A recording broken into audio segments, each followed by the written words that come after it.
E aí, pessoal, estamos hoje com um entrevistado, ó, fantástico. Ele que é o folclórico, o papa da cultura monteirense.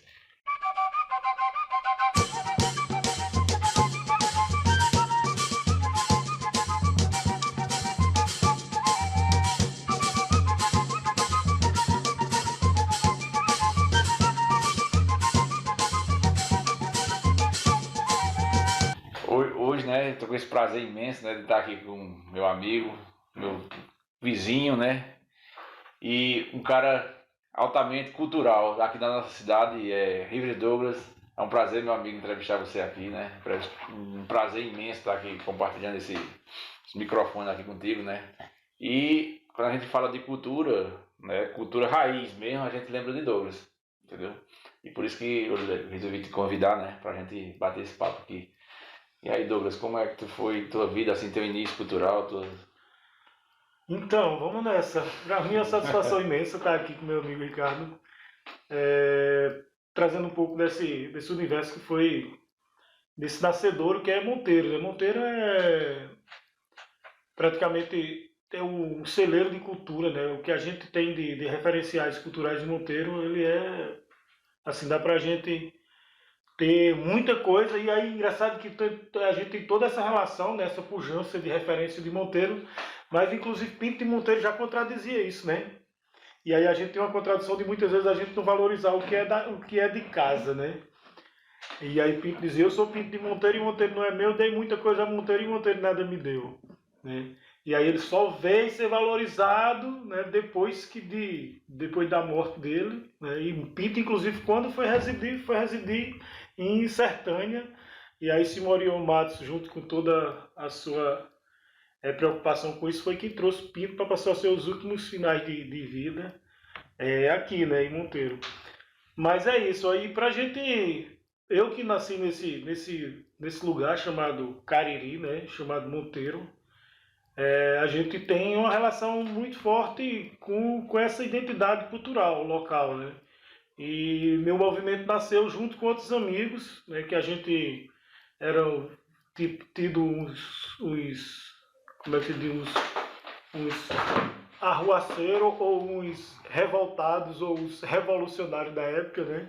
Que é mais ou menos isso aí? Isso foi, a gente praticamente começou com o movimento cultural de Monteiro, isso era em 89, início dos anos 90, né? E aí Nossa. nasceu o movimento cultural, e aí no movimento cultural nasceu o grupo de teatro, o grupo de dança. E aí esse coletivo, eu, Rivelina, Ayrton, Janaína, Sheila, Belle, Berlim Carvalho também, que é radialista, né, de João Pessoa, também fez parte desse coletivo um pouco na época.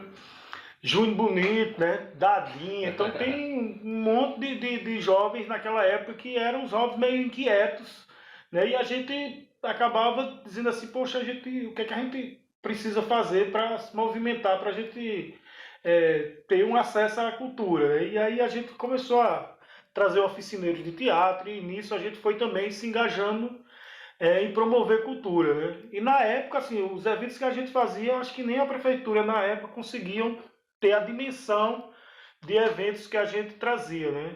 Desde até a gente chegou a trazer até o tribo dos chucurus de Pesqueira para Como é que cá. vocês conseguiram esses contatos assim, Douglas? Como Assim, era? a gente na verdade tinha uma relação de articulação, né, com a sociedade, e aí, por exemplo, quando a gente trazia, a gente articulava isso junto com o diretor de escola para albergar o pessoal das escolas, os amigos também terminavam albergando os convidados, os artistas em casa, e aí na cidade a gente fazia coleta de donativos, né, de alimentos para, inclusive, Eu tenho uma lembrança. para alimentar essa galera que vinha. Então, nesse período era muito três vezes ao dia, de quinta, sexta, sábado e domingo, ou sexta, sábado e domingo de eventos.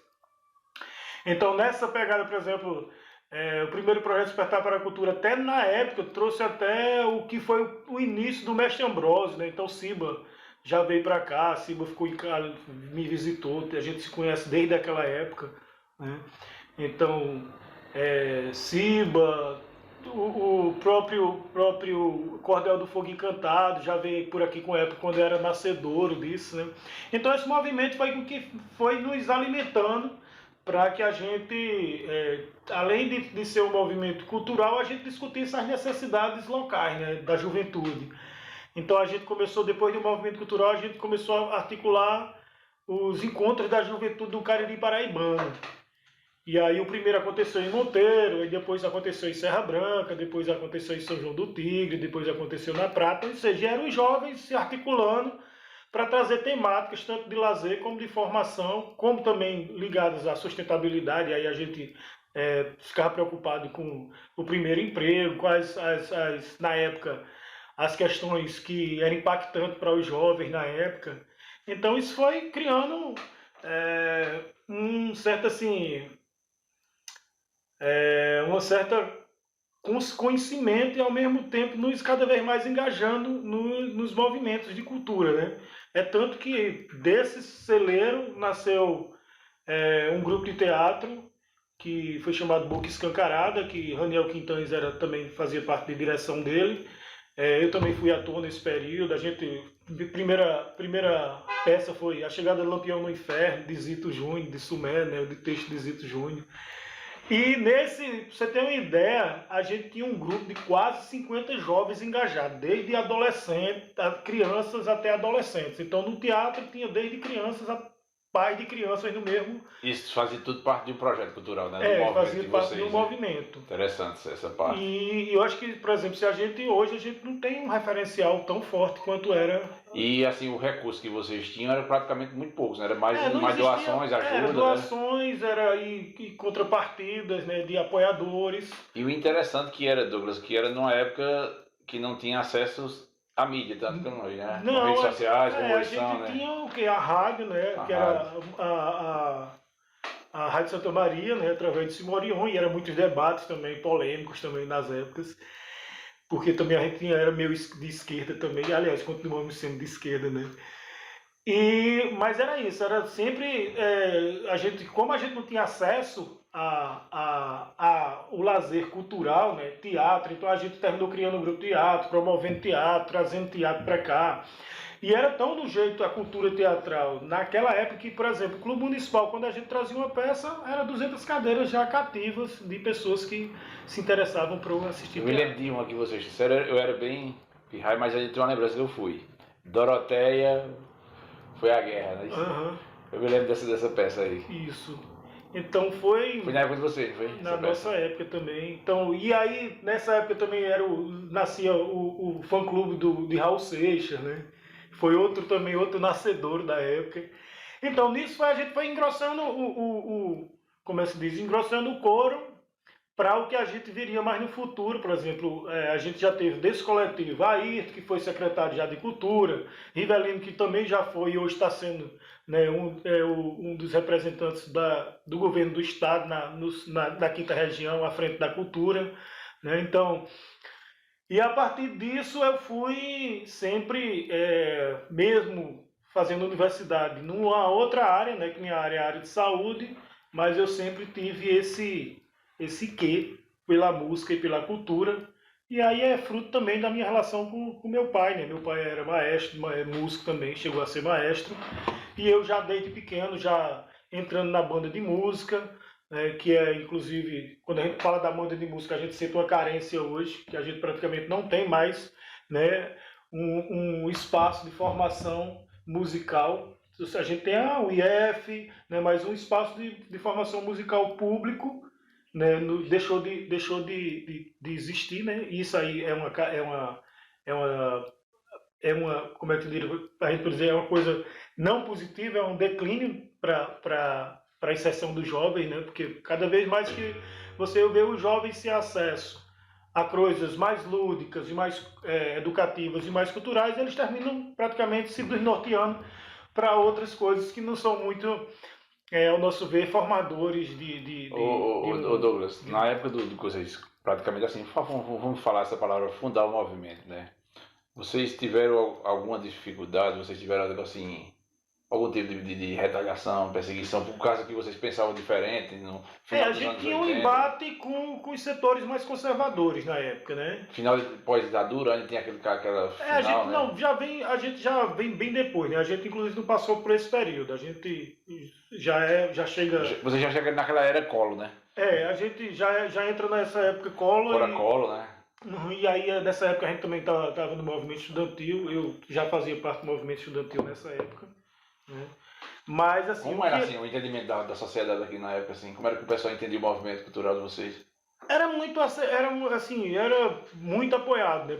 Haja visto que tanto a gente tinha o apoio do próprio comércio, né? A gente tinha uma referência muito forte com relação às nossas atividades, e a gente, mesmo que a gente muitas vezes por exemplo, era oposição a um prefeito naquela época, mas assim, os prefeitos sabiam da importância do papel que a gente desenvolvia e mesmo assim, mesmo sendo contra, apoiava e dava contribuições de ônibus, né, de estrutura às vezes, de pagar um som, mas sabendo, ou seja, mesmo a gente sendo oposição, eles sabiam da importância do papel que a gente desenvolvia para a juventude na época. E mesmo assim, a gente não deixava de ter nossas ideias.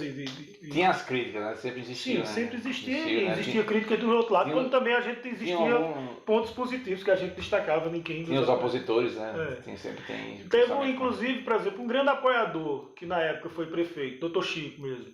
Era um entusiasta, era amigo meu, desde a época que a gente fazia. Apoiava o movimento. Sim.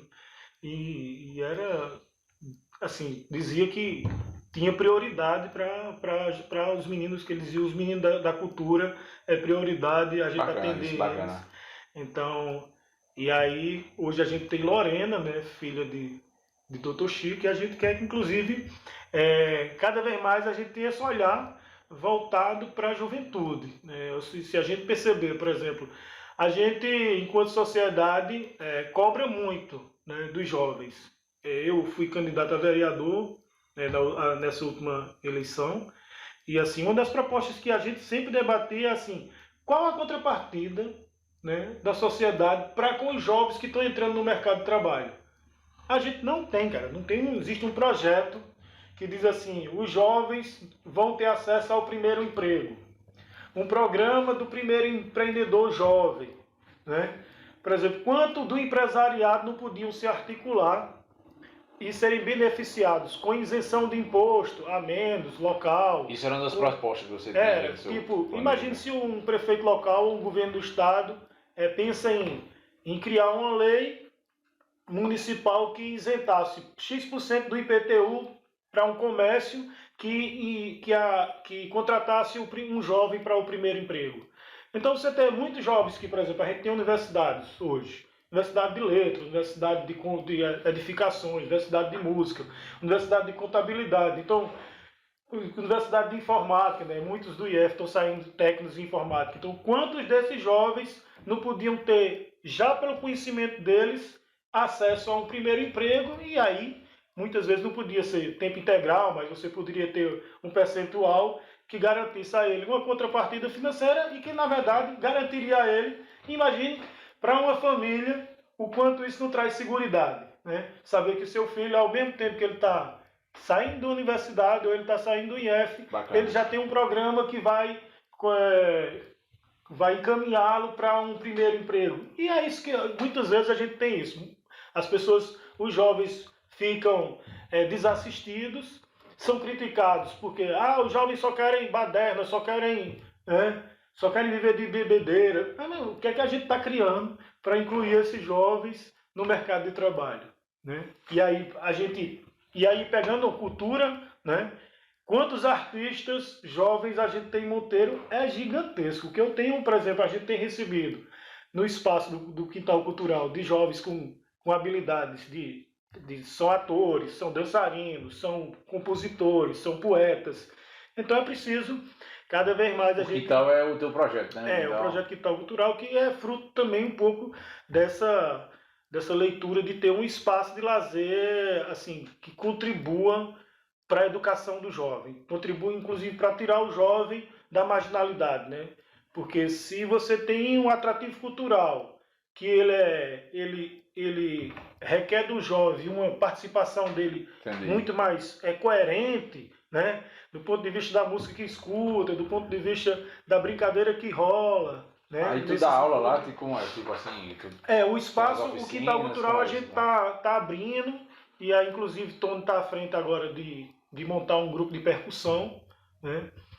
Então, envereda por isso tudo, né? Ou seja, toda essa relação que a gente teve. E outra coisa é de referências, né? De experiências que são exitosas. Lá fora é que a gente, inclusive, copia e tenta introduzir ou tenta contribuir de alguma forma. Você também toca rabeca, né? Você toca rabeca. Isso, sou Como, rabequeiro. como foi que tu pifeiro. iniciou assim, essa parte? A minha entrada na música, assim, ela vem por esse viés cultural, né, dessa inserção, mas aí na época que a gente tem esse envolvimento, eu estava na universidade e a gente promovendo alguns eventos culturais em Monteiro. Então, eu mesmo estando em Monteiro, estando em João Pessoa, a gente sempre estava fazendo a ponte para trazer artistas ou educadores ou formadores para Monteiro. E nisso eu pensei para mim, poxa, eu preciso beber na fonte, né? E para mim uma fonte que era meu referencial era Zabé da Loca. Sim, Zabé, né? E aí foi quando eu fazia teatro na Escola Piolim, em João Pessoa, e aí a Escola Piolim tinha muito essa coisa de buscar lá nas suas entranhas o que é que você tem de melhor, né? De fazer você despertar isso. E aí nessa busca eu fui... a gente já tinha, em 94, tentado trazer Zabé para cá, para um evento da gente, em 94, só que eu não consegui ter contato com o Zabé nesse período. Aí no ano seguinte, em 95, acho que foi eleição, inclusive era eleição para prefeito. 95? Não, 96, né? Não. 96, aliás. Governador, né? Não, é 96. Eu sei que é a eleição para prefeito quando elege... É 96, prefeito. Quando elege Chico, né? Prefeito. Então em 95 eu comecei a visitar Zabé, não é quando elege Batinga. Batinga. Isso, 96. Aí em 95 eu comecei a visitar Zabé, comecei a... Mas como era que tu já tinha visto falar de Zabé? Como Como foi o primeiro contato assim com ela? O primeiro contato assim, que eu tive com Zabé. A noção que eu tinha uma referência de pífano, né? Eu tinha uma referência de pífano que era... Às vezes, por exemplo, chegava na festa da padroeira, meu pai levava uma banda de pífano para tocar dentro de casa. Às vezes a gente acordava de altas horas da noite com uma banda de pífano tocando, ou de madrugada também. Do Biraci. E outra referência que eu tinha, que inclusive ela me criou, essa referência me levou a esse município, que é São Sebastião do Buzeiro, né? E onde eu desenvolvi um projeto de pífano, que tem a banda de pífano mais jovem da Paraíba, em São Sebastião do Buzeiro. Então, na época que eu tinha meus 15, 16 anos, eu, Rivelino, Ayrton, Júnior, a gente saiu para a festa da padroeira de São Sebastião do Buzeiro. E uma coisa para mim era mais que folclórica, bastante pitoresca, e eu era apaixonado por isso, era quando era 5 horas da manhã, as bandas de pífano tocando ali, né, ao redor da bandeira, e isso foi me cativando. Então eu tenho essa referência, eu só vim depois, com meus 18, 19 anos, buscar, quando eu estava na universidade, e aí eu fui conhecer Zabé, que era a minha referência. E aí me envolvi, né, depois desse envolvimento de aprender a tocar o pífano com ela, aí eu trouxe um amigo que a gente fazia, eu era muito ligado ao movimento de cultura também na universidade, e aí eu era muito ligado ao setor de comunicação e música. Aí tu aprendeu pífano com ela? Aprendi a tocar pífano escutando Zabé e tocando com Zabé. Tocando com Zabé. E como foi que tu produziu? Como é que eles fazem aquilo ali? Bom, aí... Porque ali é bem artesanal, né, o pífano? O pífano de Zabé era o pífano de taquara, mas depois quando não se tem muito acesso às taquaras por aqui, né? Você tem taquara lá chamam as Matas do Sul, né?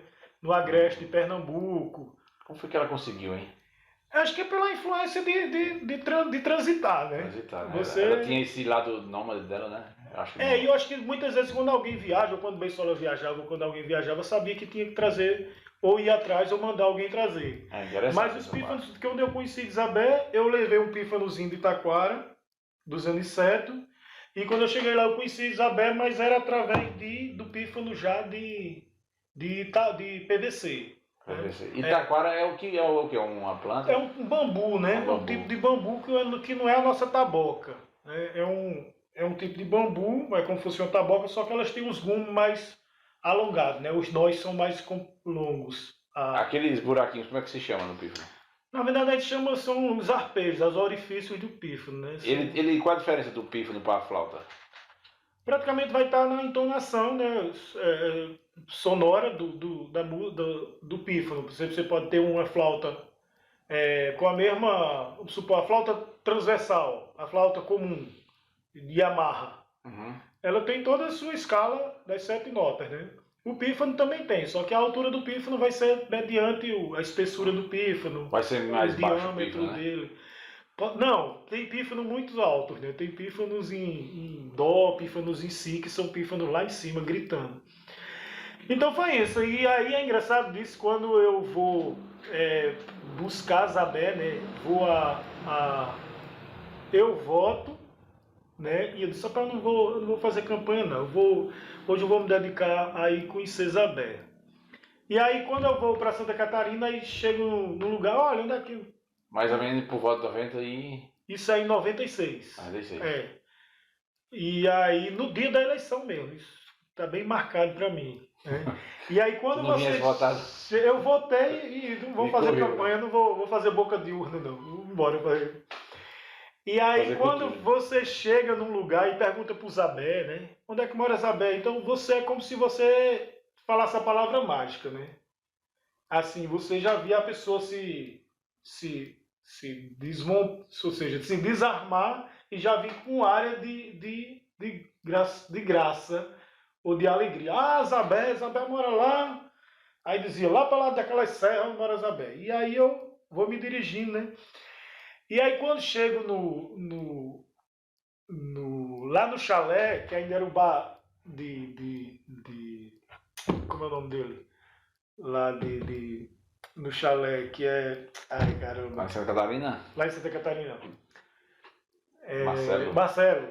Lá no bar de Marcelo, aí chego lá e me lembro que eu tenho que levar, né, também minha carta na manga, né? E aí eu vou com uma bolsinha, né, naquela época, aquelas bolsas de couro, né? Aí eu compro uma cachaça ainda, daquela que a cachaça ainda era nas garrafas âmbar, né? Um caranguejo, acho que era uma garrafa de caranguejo. Aí guardo, né, escondo ali e vou embora.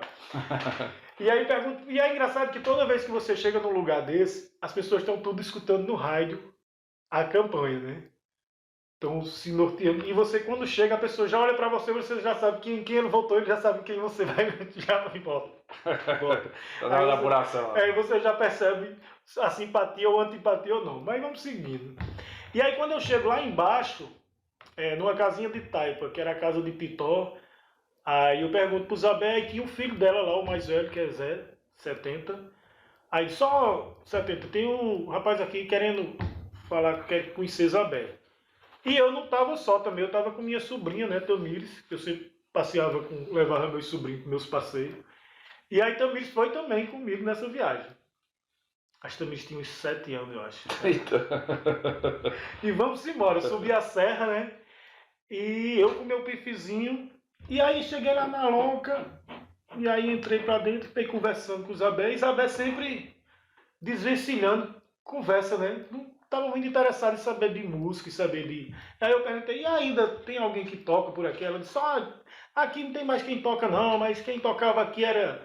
Aí falou de Livino, né, que eu vim a conhecer depois, Livino, que era o mais velho, que é o pai de Zezinho Pintado, né, finado de Zezinho Pintado. Finado Livino, já ouvi falar já. E aí ela foi falando, né, aí eu perguntei, e a senhora toca? Aí ela disse, toco. Aí eu disse, então é ela mesmo, eu tô na casa dela, Aí eu sei que ô dona Isabel, aí fui lá na mochila, né? Eu não sei se a senhora gosta.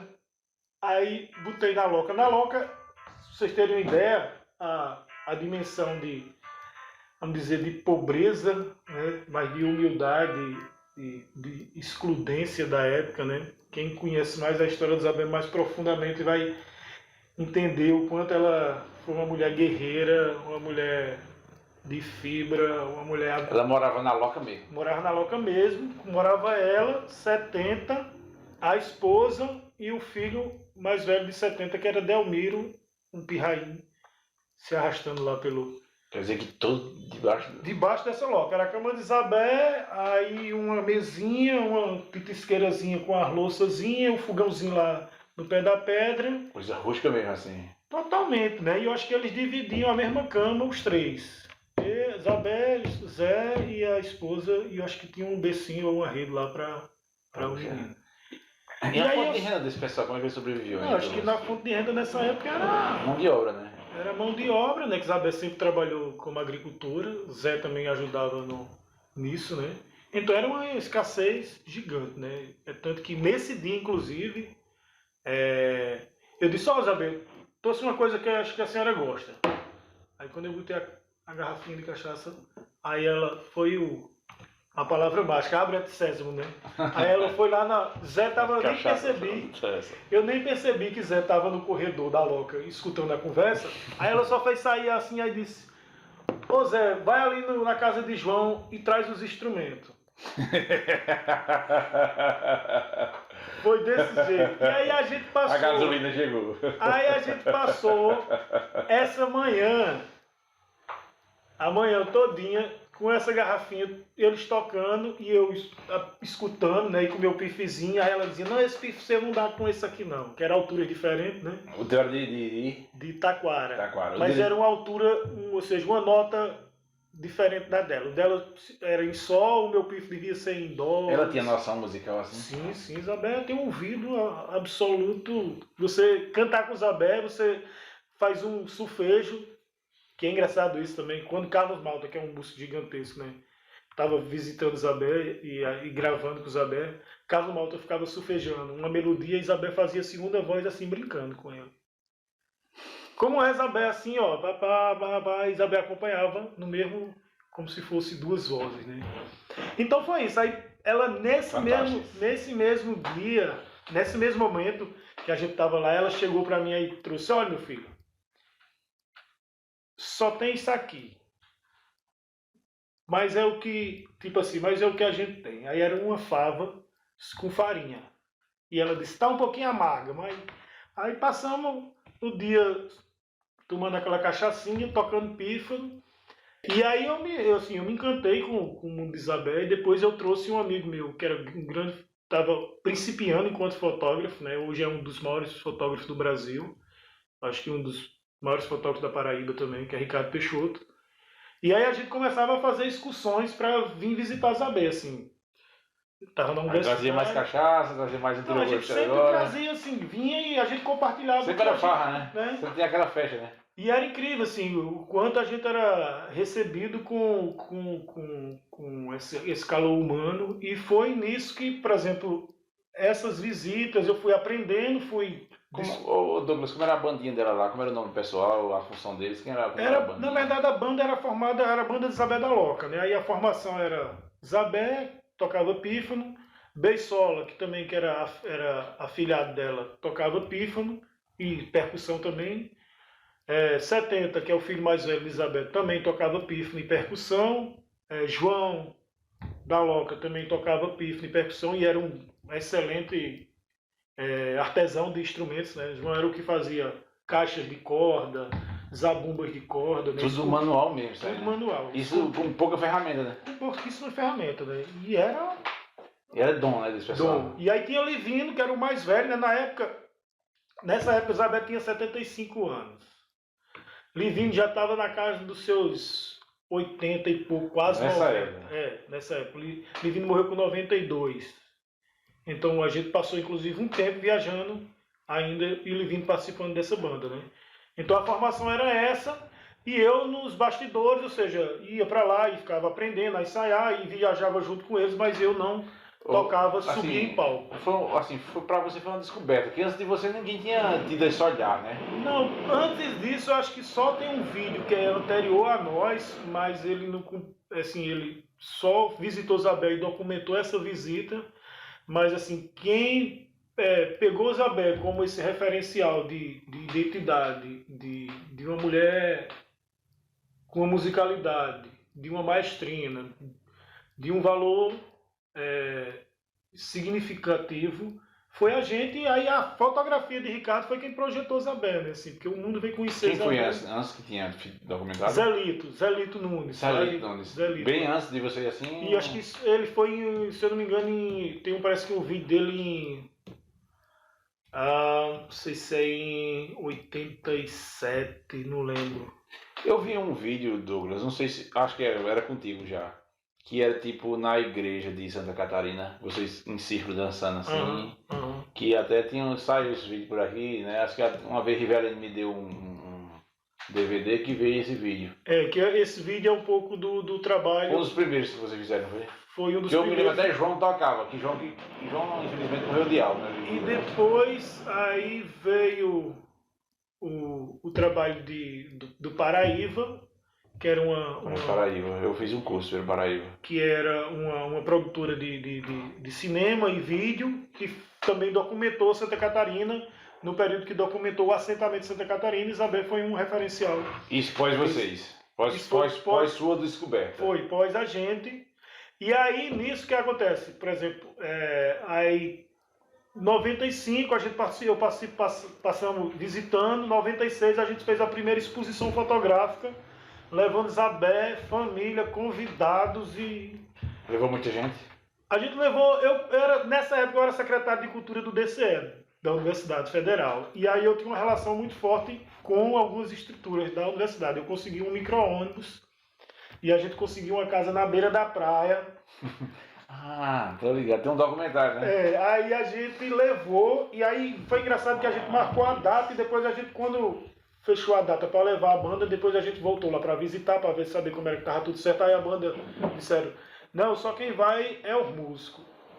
Aí a gente disse, não, combinado desse não. Combinado é vocês irem, levarem a família de vocês, todos, e ainda vocês convidarem mais alguém que vocês queiram ir. Quem foi que tinha determinado isso aí? Foi 70, que o filho mais velho de Isabel... Isabel... só vai o músico. Só vai o músico. Aí a gente disse, não, a gente não concorda não. A gente quer... Por quê? Ele queria só isso? Não queria levar... E pra gente era uma dimensão muito importante, levar toda a família como se fosse o primeiro referencial de valorização, né, deles todos. Que ninguém é um só, né, nisso tudo.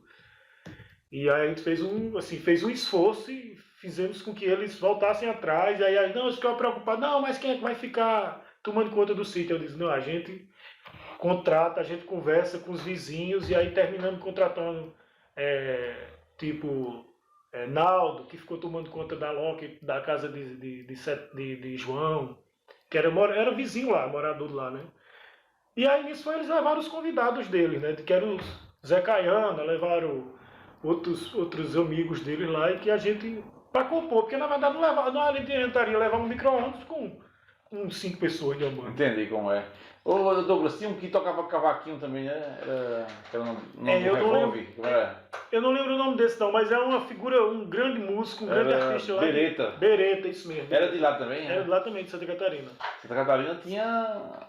Santa Catarina, inclusive, hoje ela é assim um pouco o referencial cultural, da cultura, né? O berço cultural da cultura popular do Cariri e de Monteiro, né? Que aí tem João de Amélia, né? Tem poetas também, né? Aí tem Isabel, então esse é um... Nessa época você conseguiu levar todos, e como foi lá, Isabel, Aí a gente fez uma apresentação incrível, foi a exposição fotográfica de Ricardo, que inclusive eu tenho algumas fotos dessa exposição também, no Mosteiro de São Francisco, a primeira vez que o mosteiro abriu suas portas na história do mosteiro para um evento de cultura. O Mosteiro de São Francisco, sabe, ali na parte histórica de uma pessoa, e o mosteiro nunca tinha aberto suas portas para uma atividade desse porte. Então, a gente conseguiu essa abertura e foi Douglas, e eles, assim, que eles ficavam fascinados? Como era assim, ou não, rapaz, tranquilos? Foi como era assim, por exemplo... Eles sentiam, qual era o sentimento deles, assim? Eu acho que de muita alegria, de muito, assim... Além de muita alegria, né, de espanto, né? Porque nunca tinham saído. Por exemplo, a gente perguntava a João, tu imagina como é o mar? E ele fazia os cabelão desse tamanho, uns black power, que ele tinha os cabelos gigantes. O mar. Ficava assim, né? E foi umas imagens lindas Quando Isabel chegou assim, aí ela. Isabé também na praia, indo pra praia. Tem um documentário, até eu vi. ela- Aquele documentário foi em que ano mais ou menos aquilo ali? Aquilo ali eu acho Já que foi antes de 2000, né? Antes de 2000. É, Né? ali foi em 97, se eu não me engano, aquela viagem ali. Foi em Que Isabel foi à praia, né? quando a gente faz já é outra volta para João Pessoa, Aquilo ali já é o já é segundo. outra apresentação de Isabé em outro retorno. Eita, Então- mas diga aí, o cara morou o tempo todo em uma loja do Cariri, não tinha noção do mar, não sabia nem o que era o mar, né? E o engraçado foi que todos eles, cada um, acho que trouxe uma garrafa de água salgada. Trouxe uma garrafa como se fosse uma coisa preciosa, né? Areia. Porque eles têm, os mais antigos têm essa veneração pela água do mar como se fosse uma água de benefícios transcendentais, né? Para banhos, para descarrego. Né? Tudo trouxeram. Todos trouxeram uma garrafa de 2 litros de PET com água do mar. A gente Com achava- areia também, trazia areia também. Não, acho que muita conchinha, principalmente a criançada. Né? Tem uma imagem linda que eu nunca esqueço, que é João Tem esse vídeo. com a esposa e assim na linha hierárquica de idade, os filhos tudinho andando na praia, tudo de mão dada, cara. Como se, imagina a praia, um vão para se perder, né, de imensidão, e eles feito sabe? Eu achei isso muito significativo. Então foi isso. Aí, depois disso, veio premiações, né? Ricardo foi premiado ganhou prêmio com 2 fotos dessas lá na loja. Ricardo era o fotógrafo. O fotógrafo. E nisso eu fui me aprofundando musicalmente, né? Começando a tocar, e aí só que eu só vim entrar na banda de Isabé em 2003, quando morre. A Isabé já tem ganhado outras dimensões, né? Quando o projeto Dom Helder se instala em Santa Catarina, na assistência do assentamento, né? Começa essa valorização da identidade da mulher, né? E os movimentos de mulheres vão valorizando, e Isabel termina sendo esse ícone de referência, né? Como mulher, como sertaneja, como resistência. Ela teve uma mudança assim, de comportamento, de pensamento, assim, quando ela... Não, acho que Isabel sempre foi essa flecha, né? Ou sempre foi aquela pessoa normal, comum, gostava de tocar o pifinazinho dela. A simplicidade dela, mas assim, era um vigor incrível, né? De uma pessoa que não se cansava de estar nesse... Ela tinha noção assim da importância dela. Eu acho que ela tinha noção da importância dela disso, porque ela sempre estava com o otimismo lá em cima para ir tocar, para viajar, para... Gostava. E era incrível, assim, depois desse tempo todinho, por exemplo, Isabel foi para Brasília, através do projeto Dom Helder, com um projeto que foi feito lá, que era chamado Da Idade do Mundo, que inclusive já foi com fotos de Ricardo, compradas pela produtora. Ela já era aposentada, Douglas, assim? Acho que nessa época aí ela começa a ter, ela já tem aposentadoria, mas acho que depois dos 75 aí, né? Eu acho que ela nem aposentada não era, né? Acho que ainda não, aí não. Acho que ela vem depois, que é quando o Bem INCRA tarde, assenta, quando o INCRA começa a homologar as terras, né? E aí nesse Ela passou muito tempo, né? período, acho que em 2004 mais ou menos, a gente prepara um dossiê para escrever Isabel na Lei de Mestres da Paraíba. Aí ela começa a ganhar, além da aposentadoria, ela começa a ganhar mais 2 salários, né? E aí é nesse período que Josivânia também se envolve muito com Isabel e começa a produzir e também a assessorar e acompanhar a Isabel, e principalmente Josivânia, que está muito próximo, era vizinha de Isabel, né? Vizinha, né? Caiana, né? Caiana. Zé Caiana Zé Caiana. Né? Então Josivânia. foi todo esse boom. E se você falou da morte, né? Quem foi o primeiro filho? Sim, aí nisso eu sempre, assim, fui morar em Recife, estava morando lá, e nessa época eu já estava tocando, já estava estudando rabeca também, né? Fui começar a estudar rabeca também quando eu estava por lá. E aí quando eu voltei para Monteiro em 2003, aí eu soube do falecimento de 70. Foi o primeiro. Foi o primeiro. Aí Josivânia me convidou para ingressar e assumir a zabumba, que João tocava zabumba. E aí eu comecei a tocar zabumba na banda e revezava com Beisola tocando pífano. Quando a gente revezava, quando Isabel saía do Dizem que pífano. Beisola era um grande pífano, Sim, né? gigantesco. Era um maestro, foi com quem inclusive eu me lançou muito, porque eu tocava muito mais com Beisola do que tocava com Isabel, né? Porque assim, a formação era Beisola e Isabel.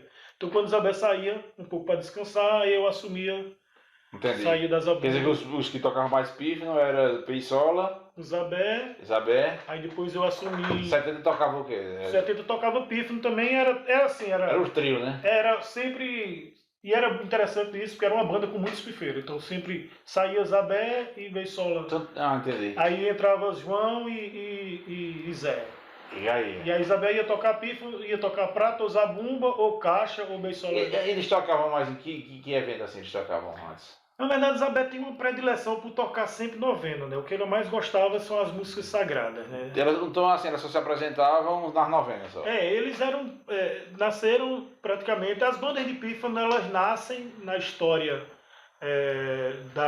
da cultura popular nordestina, tocando novenas, né? Que imagine que naquela época, na época que não existia carro de som, que não existia vitrola, que não existia, né? E esse povo campesino, né? O acesso para ele foi criar, né? E aí é onde se pergunta de onde vem as bandas de pífano, quem foi que criou as bandas de pífano. Então é uma coisa muito secular, né? Um estudo antropólogo, né? Um estudo antropológico muito profundo, né? Inclusive muito longo, né? Tem estudos antropológicos sobre a música que, inclusive, está num livro, né?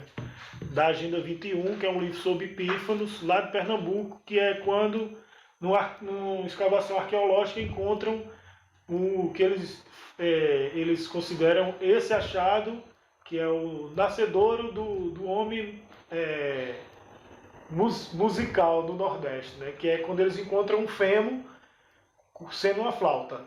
Ela tem um furo de bico aqui e ela tem mais 2 furos no fêmur. Aí, ou seja, então imagine pra gente que essa relação indígena com a música praticamente é um pouco de todo essa... Isso é uma relação indígena, né? Talvez isso é uma herança indígena, não é isso? Possivelmente. Agora, tem essa referência que os índios sempre, né? Existe a flauta dos caboclinhos, mas transversa já é outra, assim, remonta muita coisa, né? E aí a origem de Isabel? A origem de Isabel é Buíque, né? A família dela, eles são... A maioria, por exemplo, do povo muito que veio para Santa Catarina são pernambucanos, né? Que vinham sabedores de que os antigos proprietários eram pessoas, como se diria assim, de certa forma, estavam distribuindo terras a Meeiros de terra, né? Que é a família do pessoal ali do chalé, como é o pessoal do Tenório, né? Bento Tenório, né? Tenório, que são falar, né? Mas dizem que tinha um dono, né? Que Bento Tenório já era o administrador, não é isso? Diz que tinha um dono, só que ele não tinha, como é que se diz, herdeiros, não tinha família, né? Tinha herdeiros. Mas só que eles tinham uma relação, vamos supor, na verdade, eles tinham uma relação não de prioridade, de domínio sobre a prioridade de forma tão, como é que se diz? Coronelista, né? Coronelista. E não aí né? eles perceberam que precisavam, inclusive, trazer acesso para pessoas que precisavam de terra e tudo. Então, nessa leva, se descobriu muito e os boatos foram se projetando, né, que ele era um proprietário, como se diz assim, bondoso. Ele cobrava pouco para alugar as terras de meia. Então vieram muita gente, né? Muitos pernambucanos que vieram e se instalaram em Santa Catarina. Então ela tem essa origem de Buíque, né? E é tanto que, por exemplo, Santa Catarina, inclusive por essa referência, né, por esse compartilhamento de terra, ele se torna, hoje, a região rural mais populosa, né, de toda a região. E muito bonita, por sinal. Cultural, folclórica.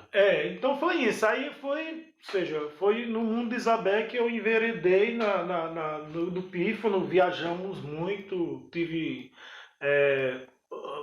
assim, viagens incríveis, né? Por exemplo, viajar para São Paulo para 3 apresentações com o Hermeto Pascoal, para mim foi assim, e inclusive nas apresentações ser chamado por Hermeto para subir para dividir com ele 3 apresentações e 3 vezes ele me chamou para... Ele chamou o rabequeiro para fazer uma parte comigo e depois entrar... Aí você já tocava rabeca nesse Já tempo? tava com a rabeca. Você aprendeu lá com o Zabé também? Não, isso aí foi quando eu fui para Recife, e aí estudando rabeca com o mestre Salu, mas de certa forma, o pífano me ajudou muito, né? Porque eu já tinha o entendimento sonoro e musical disso tudo, e eu já conseguia entender mais a rabeca.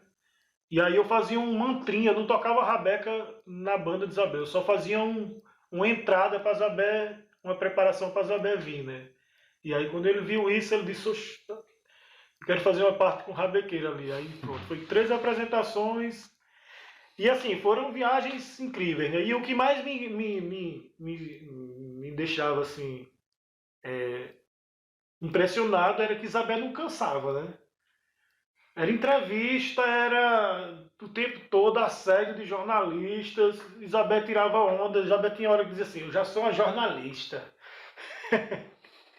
No entendimento dela, né?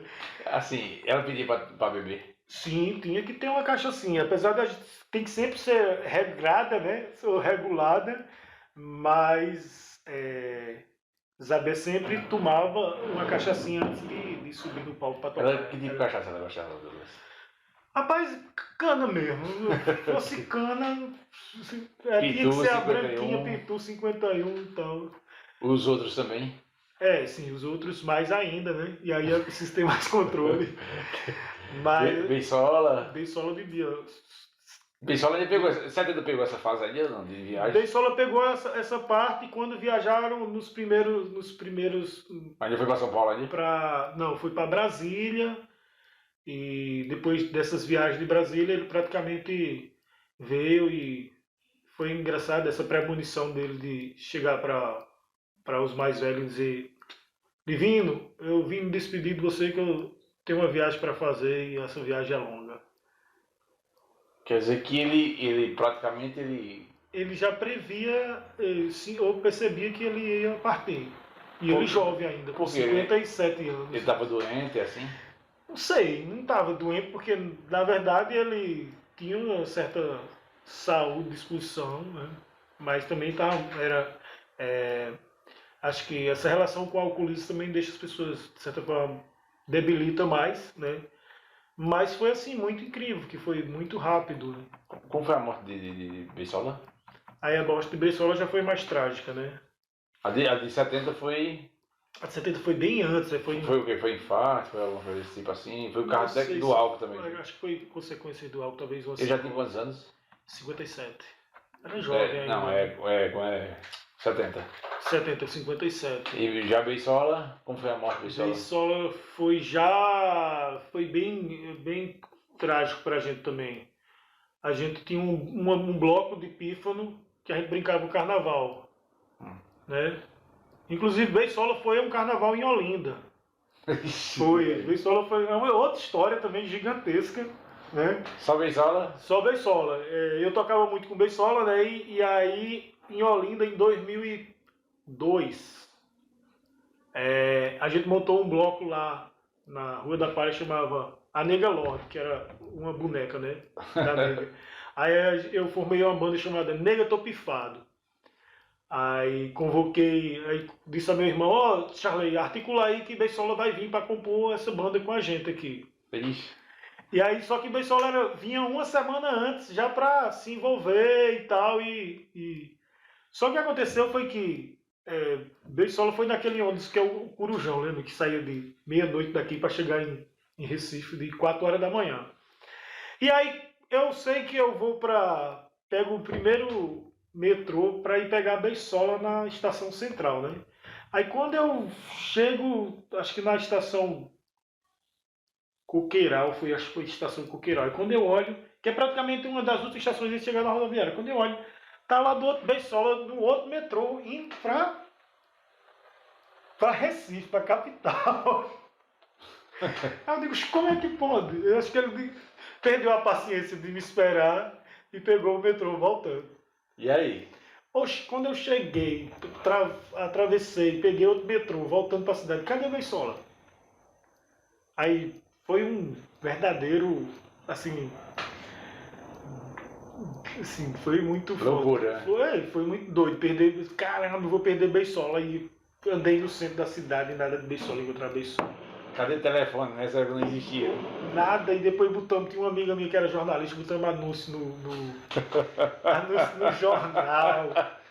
Isso passou segunda-feira, terça-feira, quarta-feira. Caramba, bicho. Eu recebi uma mensagem de alguém que ligou pra mim, né? Porque a gente botou anúncio lá. Olha, eu tô aqui com o Beisola, ele toma remédio controlado. Eu digo, não, eu acho que ele deve estar muito nervoso por causa desse período perdido e tal.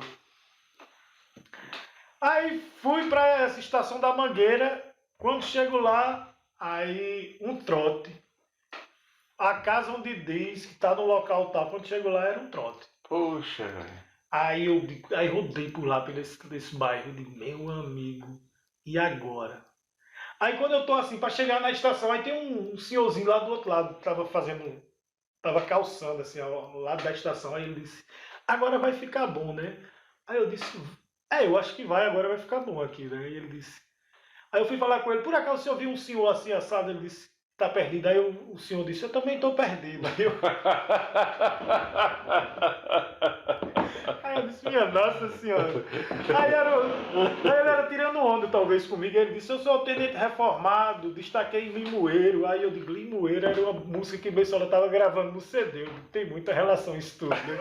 Aí começou a falar de Pinto de Monteiro, começou a recitar versos de Pinto que eu nunca tinha escutado na minha vida. Aí eu digo, não, minha gente, isso é pra matar a avó. E fui embora pra casa. Quando eu fui embora, aí liga meu irmão. Aí disse, Douglas, o que foi que aconteceu? Eu digo, o quê? Ele disse, Beisola tá aqui, voltou pra Monteiro. Eu digo, como assim? Tá aí, tá aqui, voltou. E como foi que ele voltou? Aí depois ele foi me contar, ele disse que chegou em Recife, começou a tocar pífano, pedir ajuda, voltou pra rodoviária e conseguiu pegar o ônibus e conseguiu ter ajuda de volta para voltar para Monteiro. Aí depois nisso eu digo, então faz o seguinte, tu não vai vir domingo agora, então vem com ele e traz ele. Aí ele voltou de novo. Voltou de novo, aí a gente passou o carnaval tocando junto. E ele achou... Mário, Beisola era uma figura de expressividade, uma sabedoria gigante, né? E ele tinha uma coisa de mediunidade, né? Então ele conseguia deixar as pessoas, tipo, sei o que lá, a pessoa. Ele pegava na mão de uma pessoa e já dizia coisas que. Descobria coisas assim que o. E o pessoal acreditava e assim chegava, batia né? De cheio, batia, né? Batia de cheio em determinados aspectos com gente que aí só você. Aí, Mexe Beisola. Era. E aí aprendi muito com ele, tocamos muito pifo, o carnaval foi fantástico. Tomou uma. Aprendi muito, inclusive, a tirar dinheiro com ele, né? E, não, cachaça ninguém bebeu, né, nessa época. Então tudo isso foi um pouco desse meu aprendizado, né, de banda de pífano. E aí nisso eu venho, desde então, depois disso eu vi a necessidade de montar uma banda mesmo, né. E aí Você não falou da morte dele, né? Sim, aí Beisola, quando foi no carnaval de, acho que 2005. Acho que foi em 2005. A gente tinha um bloquinho aqui, que era usar desenho. A gente saiu no sábado e tudo. E estava todo com a programação de tocadas, né? Tocando no sítio, tocamos aqui na feira. E aí nesse dia a gente teve a Beisola dizendo, eu vou voltar para Santa Catarina, que eu tenho as coisas lá para resolver e tal. E depois eu venho, amanhã eu venho. Só que ele foi... E no outro dia de manhã ele terminou indo para um banho lá no... Em vez de vir ficar para vocês, não veio ficar com vocês, né? Lá no açude da Prata, lá no açude da Barra, da né? Barra. E aí ele, acho que talvez tenha bebido e foi nadar e aí morreu afogado. Isso véspera de carnaval. Isso no domingo de carnaval. Domingo de carnaval. A gente vinha, inclusive eu vinha do sítio com parte da banda pra gente se encontrar com o Beisola. Eita! Foi muito trágico. Aí a gente já foi pra Santa Catarina, ele foi pro IML e tudo. Ele tinha 57 anos. Não, o Beisola já nessa época já estava mais velho. Zera que tinha 57 e Beisola deve ter morrido com seus 60 e pouco. Entendi. Trágico, fatal. E aí eu vou assumir o primeiro pífano para tocar junto com Isabel. Ela sentiu muito a morte do Beisola? Sim, claro, ela era muito apegada a ele, né? Ele era filho dela, né? Afilhado. Afilhado. É, Era o Mané Beisola. Mané Beisola. Eu ainda tenho uma lembrança dele, assim, era bem animado ele, né? Ele era a figura, era o palhaço da banda, né? Era o brincalhante, era o brincante. Deve ter brincado muito lá em Olinda, né? Tirador de muita onda, era um louco lúcido, né? Era uma pessoa que você dizia, não, o Beisola é despirocado, mas assim, ao mesmo tempo ele era ele quem dava conta de uma fazenda, né? Ele era o chefe lá da fazenda de Vino, lá na Matarina. Ele era quem era o homem da... Tomava de conta lá. Tomava conta da casa, tomava conta do roçado, tomava conta do gato, tomava conta de tudo.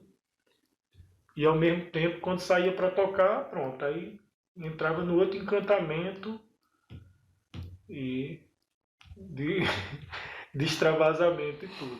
Mas era essa pessoa que altamente, no seu dia a dia cotidiano, era altamente responsável, cuidador de serviço e tudo. Né? E uma figura de um carisma gigantesco, um coração de se sensibilizar quando você está falando coisas importantes com ele. Douglas, eu tive assim uma curiosidade quando você falou que tinha umas crianças, né, mais novos. Sim, muitas crianças em torno de Isabel. E essas crianças hoje? Essas crianças, as famílias um pouco se dividiram, né? Depois que houve muita influência, assim, de certa forma negativa, que eu achava, né? Sempre dizendo, Isabel, você tem que sair daqui, Isabel, você tem que sair daqui da Loca. E aí foram transferir Isabel depois para a Lagoa dos Caititus, que era 10 quilômetros lá da Loca. Isabel praticamente toda semana vinha-se embora para a Loca.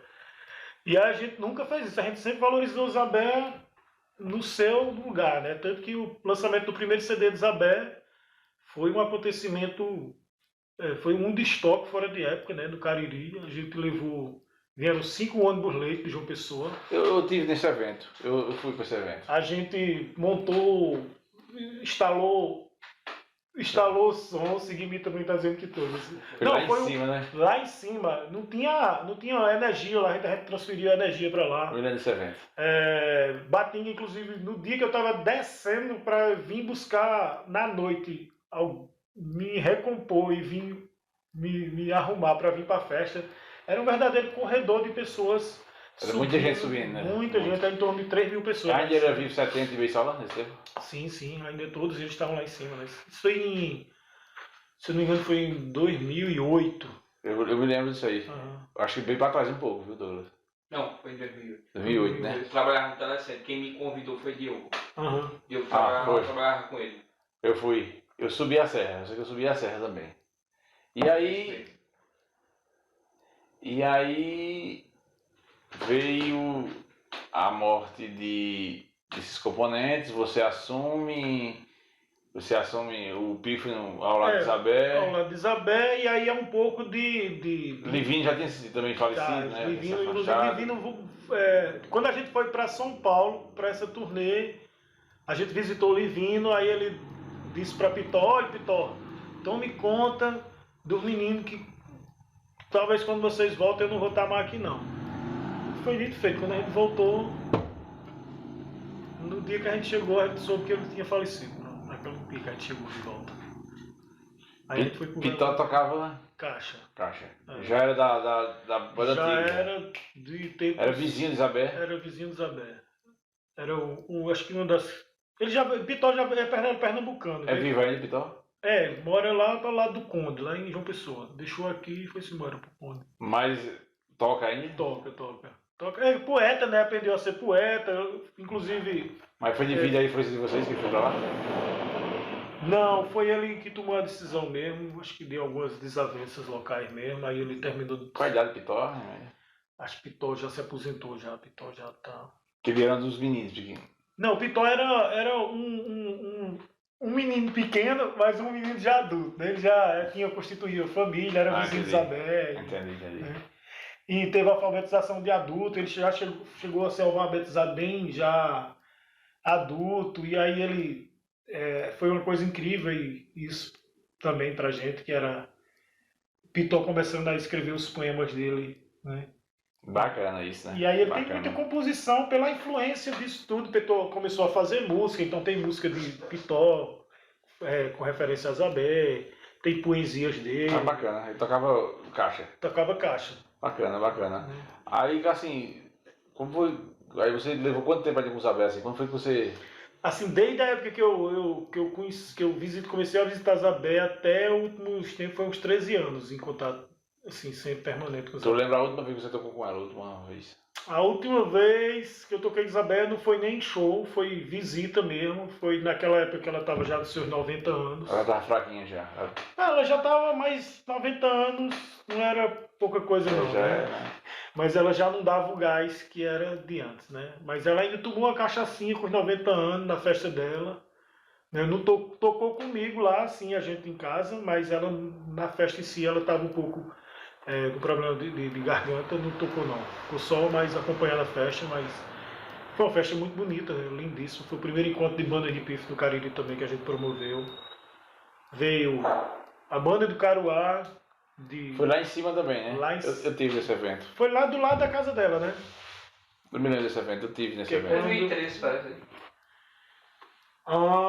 Acho que é 2014. 2014. 2014. Bem. É isso mesmo. Foi que até... Eu tive lá Acho que Totônio tocou lá em cima também. Sim, inclusive eu fui um dos articuladores. A gente articulou o Totonho, Os Escurinho. meninos daquele de Arco Verde, né? Corpo de Arco Verde. Veio os meninos de Arco Verde também. E veio as bandas do Cariri toda. Veio a banda do Camalaú, veio Ah, a esse banda, evento, a bacana. banda de Umbuzeiro, veio a banda de Sumé, o Pif Perfumado também, tocou no dia. Então foi assim, um evento muito bonito, significativo. Ela se emocionou demais. Aí foi o último contato que vocês tiveram. Foi assim, aí Isabel morreu depois, com mais 2 anos depois, né? Morreu em... Ela morreu em, deixa eu ver, 2014. Acho que ela morreu em 2017. 17, Não, né? é 16, 17. Peraí, Só me lembro do dia do enterro dela, assim, eu não tenho a lembrança. deixa eu ver. 16. Acho que foi em 2017. 2017. É. Ela já tinha parado, assim, de tocar já há um bom tempo, né? Uhum. Eu ainda visitei ela, acho que foi 2017 mesmo. Eu visitei ela, assim, acho que faltando um ano pra ela morrer, já tava bem velhinha, né? É que ela começou A idade já também. ali depois de 91, 92, ela começou a ter Alzheimer, né? E tinha os períodos que estava. Ainda te conhecia ainda, Douglas? Ela te conhecia ainda? Conhecia, é incrível isso, que às vezes eu chegava lá e ela mesmo assim, no estado dela de ficar às vezes só na cama, mas ela quase não falava, mas escutava e sabia quem era, olhava e sabia quem estava comigo também. Mas às vezes tinha dificuldade de falar e de a gente entender o que ela estava falando. Assim, da família dela, né, ninguém ficou herdando o pífano, não, né? Ninguém de família mesmo dela. Não, poderia ter ficado se todos os filhos e familiares tivessem ficado por aí, né? Mas se espalharam, né? Mas se espalharam. Entendi. Foram para as bandas de Tuparetama, eu acho. E eram as crianças, né? Eram as crianças, os netos, as O netas. João também morreu, né? Acho que eu me lembro de João, né? Ficou aqui pela João cidade, foi o né? último, né? Assim, o último dos filhos, Isabel veio depois, né? Ele era, assim, evidentemente alcoólatra, né? Tem O esse alcoolismo defeito, foi né? um fator, né? E nem se interessava mais em tocar, né? Naquele tempo, Não, ele vivia na era rua. perder um pouco toda essa relação. A gente viu o João um período muito bom, num período que ele foi para morar em João Pessoa com o Ricardo, ele praticamente parou de beber, começou a construir muito pif, construir caixa, participou de gravação com o Escurinho. Mas teve um período que Ricardo foi para a França, aí ele sentiu muito a falta de Ricardo, acho que aí não conseguiu ficar na agência e pediu para vir embora. Entendi. Aí caiu no mundo de novo da cachaça. Eu me lembro dele, assim, ficava pelas ruas, né? Lamentável. E aí, Douglas, a gente falou sobre essa parte de Isabel, né? E a tua parte, da tua parte profissional, assim, os projetos que você exerce, essa tua parte profissional, tu é farmacêutico, né, de formação, né? Isso. E você também teve um projeto da apicultura, né? Sim, tem uma relação muito forte com a apicultura. De remédios homeopáticos, assim, daqui da Caatinga, né? Uhum. E como é que é essa tua relação profissional assim com a cultural? Como é essa tua parte profissional aí? Fala um pouquinho dessa tua parte. Eu acho que eu termino mesmo sendo uma pessoa formada na academia, praticamente sempre fui buscando essa relação do empirismo, juntando isso com a ciência, né? E eu me formei farmacêutico, sou farmacêutico industrial também, e aí, mas meu campo de excelência foi fitoterapia. Então, eu trabalho com plantas medicinais já desde que me formei, participando, aí depois fui para Recife, participei do Centro Nordestino de Medicina Popular, que é uma das referências no Brasil de formação, né, e de assistência às comunidades, tanto rurais como periféricas, com plantas medicinais, né, tanto valorizando quanto resgatando o saber popular das plantas medicinais e alinhando isso sempre com a ciência, o que a gente de descoberta, né? Então, nisso eu depois vim para Monteiro, a convite, na época de Carlos Batinga, montar um projeto de fitoterapia aqui em Monteiro. E aí a gente montou uma unidade de produção, que era lá na Embrapa, mas nos anos seguintes não logrou êxito por conta de não consenso político, né, na época, dos gestores com essa visão de fitoterapia como uma ciência, tanto uma ciência universal como uma ciência emergente, né? Se a gente analisar hoje,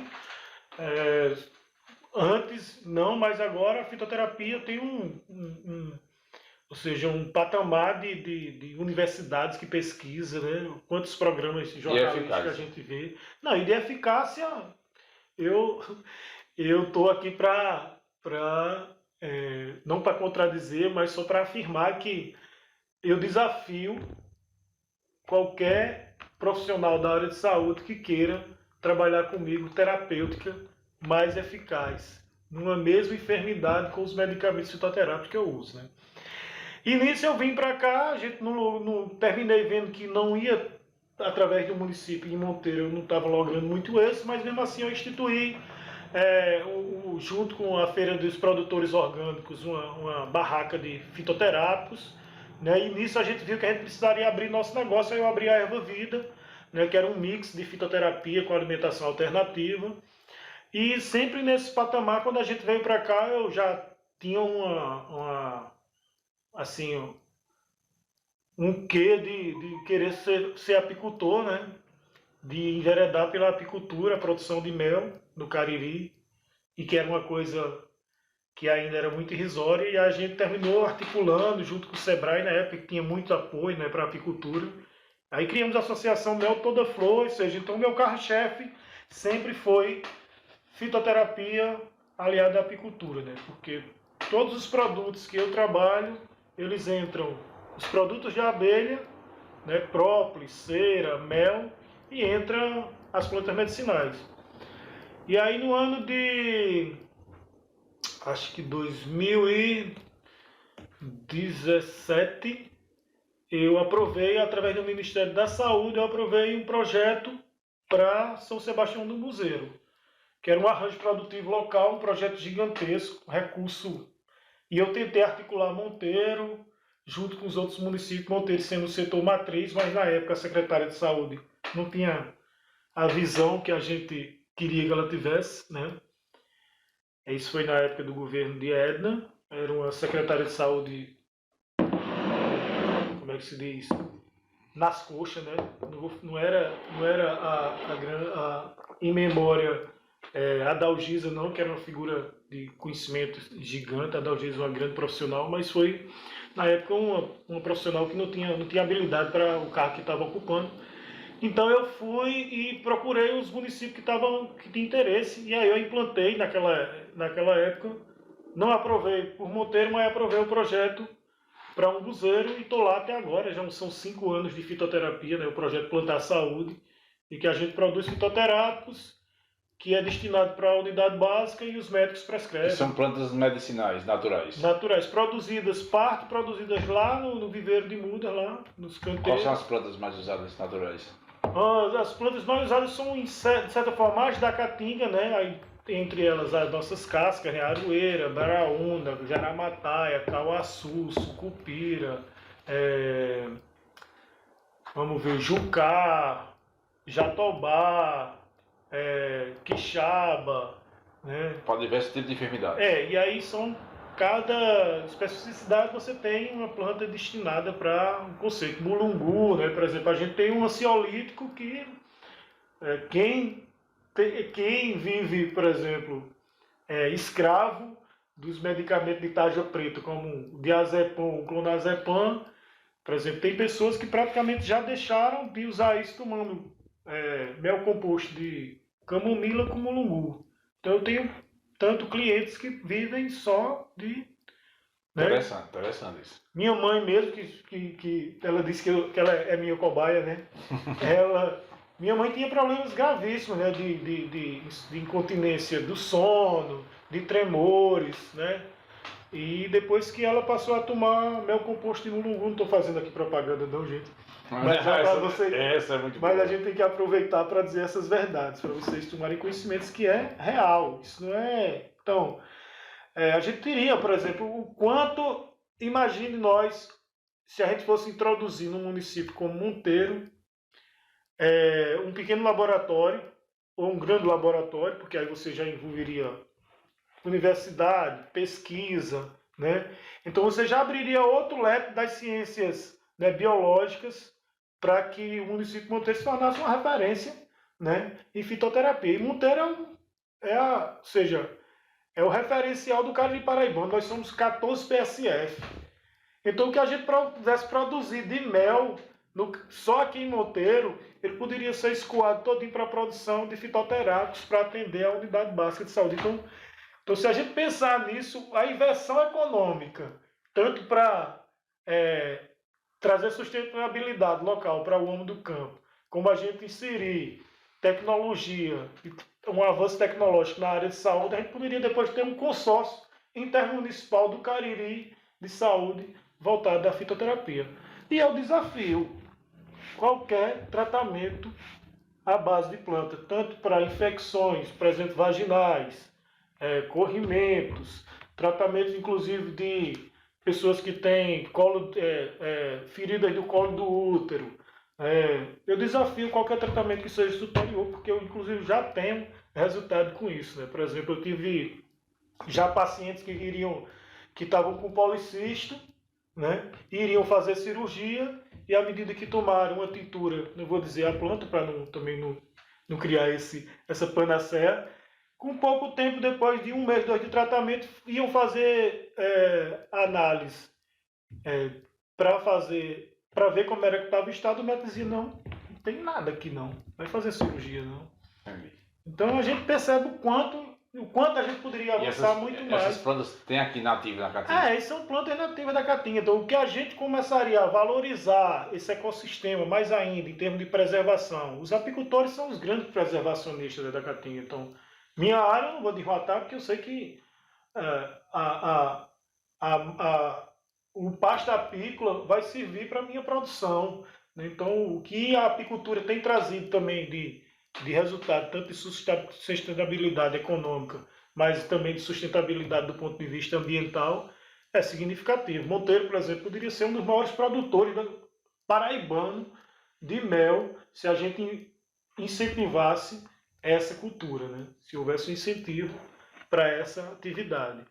E aí os jovens estão aí. Não tem um jovem, por exemplo, se eu desafio, se a gente montar um projeto de apicultura com jovens aqui, se eles não se tornariam mais independentes economicamente do que qualquer outro jovem, inclusive que até o próprio pai do campo na área de apicultura.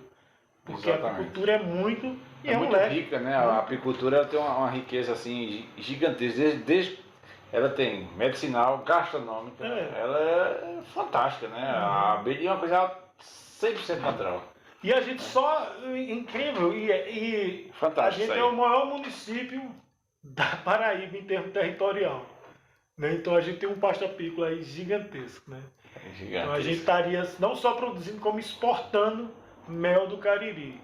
Então imagine tudo isso aliado à fitoterapia, nós seríamos matéria de Globo Repórter aí, se a gente começasse a perceber essa visão e tivesse uma postura política de investir nisso. Né? Então acho que carece muito. E outra coisa que precisa e aí você tem uma relação com a universidade, só tem a crescer tudo isso, né? Ciência, muita ciência. Assim, então a gente já falou Douglas do Movimento Cultural, Douglas Isabé, Douglas do Pífano, Douglas farmacêutico. E aí, Douglas, o novo projeto? Agora falta Douglas do Quintal. E o Quintal? O Quintal Esse teu projeto é Douglas da Abelha, né? Agora esse homem múltiplo, né? Esse homem múltiplo de muitas características. Eu sou um humilde, como é que se diz? Desbravador. Um humilde... É um desbravador, né? Digamos. Acho que na verdade a gente precisa ter esse conceito de ter essa visão ampla, que no passado era assim, né? Se a gente analisasse, por exemplo, os grandes pensadores do passado, né? São Da Vinci, né? Eles não eram só uma coisa, eles tinham habilidades, né? Você é um Da Vinci, viu? Um Da Vinci carilizeiro, você é. Então tinham muitos... Músico. E acho que nós temos essa capacidade de ser múltiplo, né? E a gente precisa, inclusive, ter aquele ditado, não só de pão vive o homem, né? Então acho que assim, não precisa estar só amarrado a uma coisa exatamente, que termina ficando um pouco escravo disso. Mas então, a gente está com o último, a última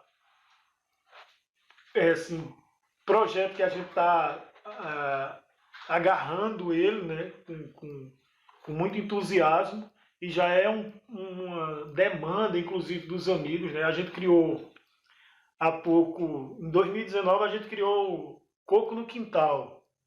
Né? O primeiro Coco no Quintal foi em 2019, inclusive depois nasceu o Coco do Cacete, teve um cacete também desse. Aí a gente brincava com isso, né? Mas aí do Coco no Quintal, a gente percebeu que tinha uma aceitação muito interessante da juventude e da galera que acredita na cultura, né?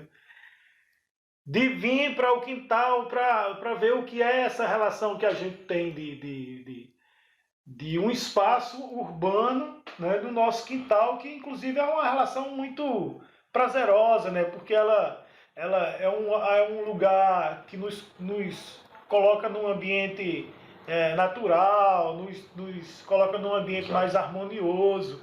Então nisso a gente criou esse ano. Depois da pandemia a gente já vinha fazendo, né, os eventos de Isabel, inclusive todos os encontros eram lá no quintal também.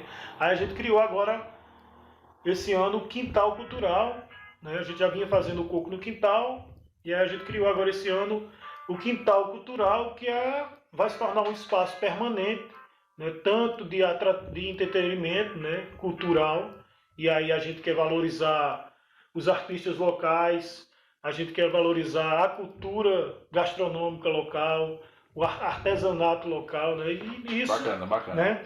Trazendo esse empreendedorismo para um espaço que é o quintal, né, da nossa casa, e que está criando não só esse atrativo de entretenimento cultural para lazer, né, para festas, mas ao mesmo tempo a gente nesse espaço produzir oficinas, né?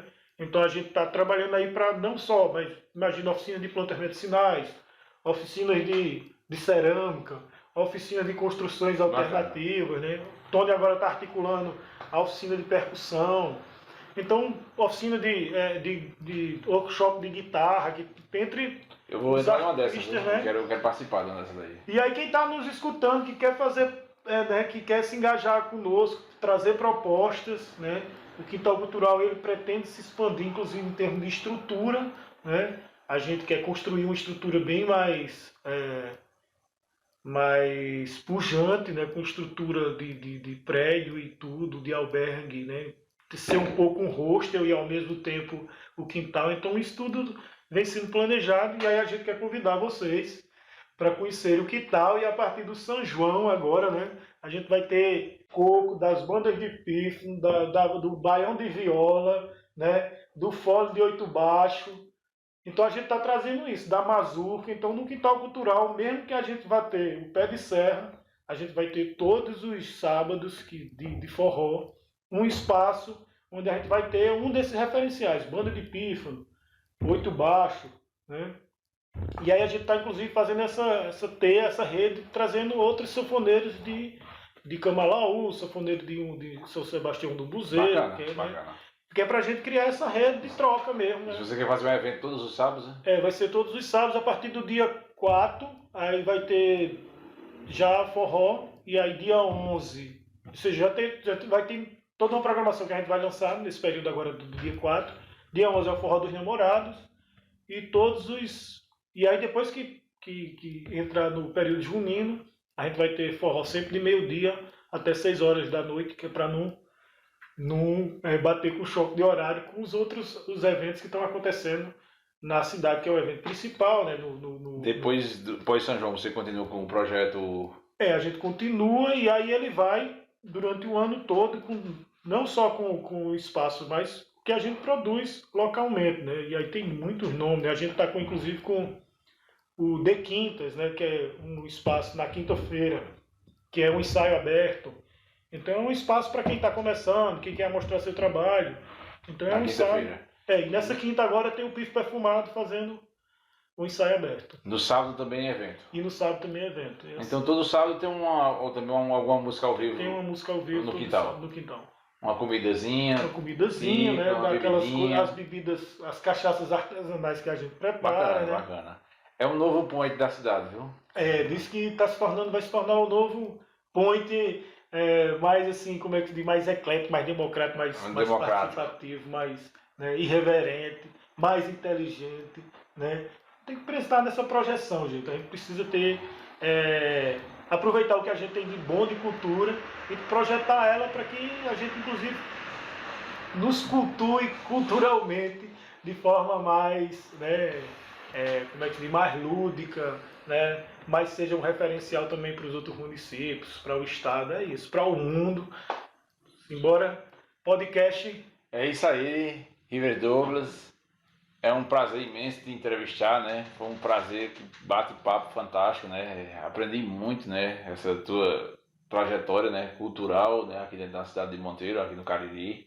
E todos por ti, né? Que o teu projeto dê certo.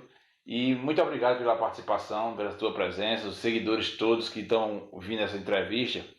Acessem o nosso Instagram, siga o nosso canal no YouTube, curta o nosso like lá, se inscreve, acessa o sininho lá, ó, clica que essa entrevista aqui, ó, vai estar lá no Cariris Podcast. Fantástico, pessoal.